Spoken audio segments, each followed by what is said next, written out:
Noyob bankslar uzun plastik kartasi bilan beriladi. Butun oilangiz bilan uzun plastik kartasini rasmiylashtiring. Uzun market va uzun bankda bankslarni yig'ishga ulguring. Special One Jose Mourinho endi deyarli rasman Real Madridning yangi bosh murabbiyi desak ham bo'laveradi. Sababi bu haqida Fabrizio Romano va 433, OneFootball va boshqa futbol insiderlari kabi manbalar bu haqida ko'p aytishmoqda. Va bugungi videomizda biz Jose Mourinho Realda yaxshi o'yin ko'rsata olishi haqida 3 ta plus hamda 3 ta minus taraflarini ham ko'rib chiqamiz. Videoni boshlashimizdan oldin har doimgidek siz videoga like bosib, kanalimizga obuna bo'lib qo'yishni unutmang. Biz esa endi sekin boshlasak ham bo'ladi. Siz bilan Husan Sport YouTube kanali. Videoga like bosib, kanalga obuna bo'lib qo'ying. Biz esa sekin boshlasak ham bo'ladi.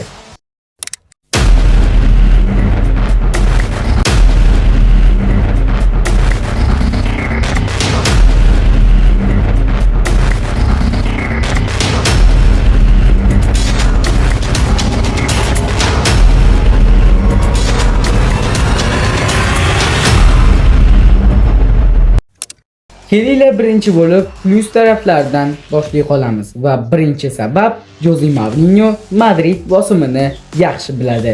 Ko'p murabbiylar Madriddagi bosimni ko'tara olmaydi, har o'yinda g'alaba, har mavsum sovrin talab qilinadi. Mourinho esa bu muhitni allaqachon boshdan o'tkazgan. U birinchi davridayoq jamoaga jangovar ruh olib kirgan va futbolchilarni oxirigacha kurashdan mentalitetga o'rgatgan edi. Ayniqsa katta o'yinlarda, masalan, Barselona yoki Manchester City kabi kuchli raqiblarga qarshi Mourinho jamoalari odatda juda tartibli va xavfli bo'lardi. Real Madrid hozir yosh futbolchilar bilan yangi davr qurayotgan paytida shunday tajribali va xarakterli murabbiy ularga g'olib mentalitetini bera olishi mumkin. Ikkinchi sabab yosh futbolchilarni u yaxshigina kuchaytira oladi. Ko'pchilik Mourinhoni faqat himoyaviy futbol bilan bog'laydi, lekin u yosh futbolchilarni katta sahnaga tayyorlashni ham biladi. Masalan, Rafael Varane aynan Mourinho davrida katta himoyachiga aylangan edi. Hozirgi Real Madrid tarkibida esa juda iste'dodli yoshlar bor. Jude Bellingham, Vinicius Junior, Arda Güler va boshqalar.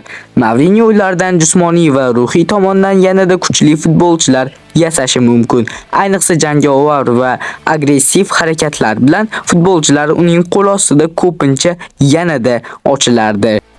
Uchinchi sabab uning taktikasi juda kuchli. Mourinho zamonaviy futboldagi eng aqlli murabbiylardan biri hisoblanadi. U katta o'yinlarda raqibning kuchli taraflarini yopib qo'yish va minimal imkoniyatdan maksimal natija olishni juda yaxshi biladi. Kubok turnirlarda, ayniqsa Chempionlar Ligasida bu juda muhim. Real Madrid tarixan aynan shunday katta o'yin jamoasi bo'lib kelgan. Agar Mourinho kuchli himoya va tezkor qarshi hujum tizimini to'g'ri yo'lga qo'ya olsa, Madrid yanada Yevropadagi eng qo'rqinchli jamoalardan biriga aylanishi mumkin. Endi do'stlar, endi sekin minus taraflariga o'tamiz va birinchi minus tomoni u Mourinho himoyaviy uslubda o'ynaydi va bu Madrid muxlislariga yoqmasligi haqida. Real Madrid muxlislari faqat g'alabani emas, chiroyli va hujumkor futbolni ham xohlaydi. Mourinho esa ba'zan juda ehtiyotkor va himoyaviy futbol o'ynatadi.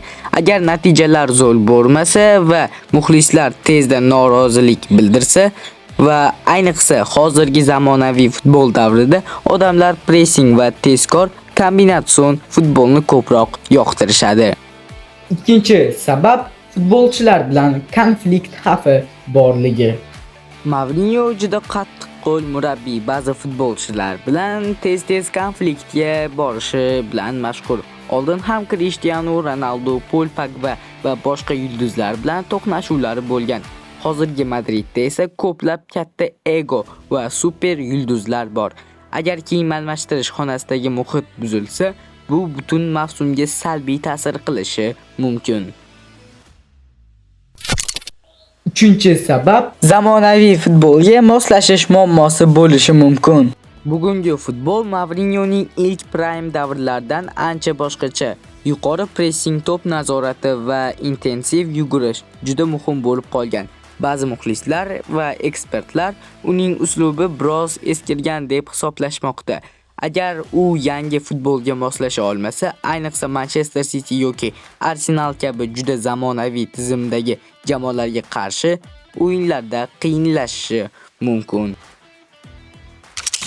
Xo'sh qali, bu video sizga yoqdimi? Yoqqan bo'lsa videoga like bosib qo'ying hamda meni kanalimga obuna bo'lib qo'yishni unutmang. Va siz videoga yana aytaman, like bosib qo'ying va obuna bo'lib qo'ying, chunki biz 2000 ta bo'lishimizga ozgina qoldi do'stlar. Va o'zi sizni fikringizcha Realga qaysi murabbiy trener bo'lishi kerakligini buni izohlaga yozib qoling va kanalga obuna bo'lib qo'yishni ham unutmang. Siz bilan Husan edi, Husan Sport YouTube kanalida bo'ldingiz. Va siz yana aytaman, videoga like bosib qo'ying hamda kanalga obuna bo'ling, chunki 2000 taga ozgina qoldi do'stlar. Va endi sekin biz videoga yakun yasasak ham bo'ladi. Siz bilan Husan edi, Husan Sport YouTube kanali. Ketkizgan vaqtingiz uchun rahmat. Sog' bo'ling, salomat bo'ling.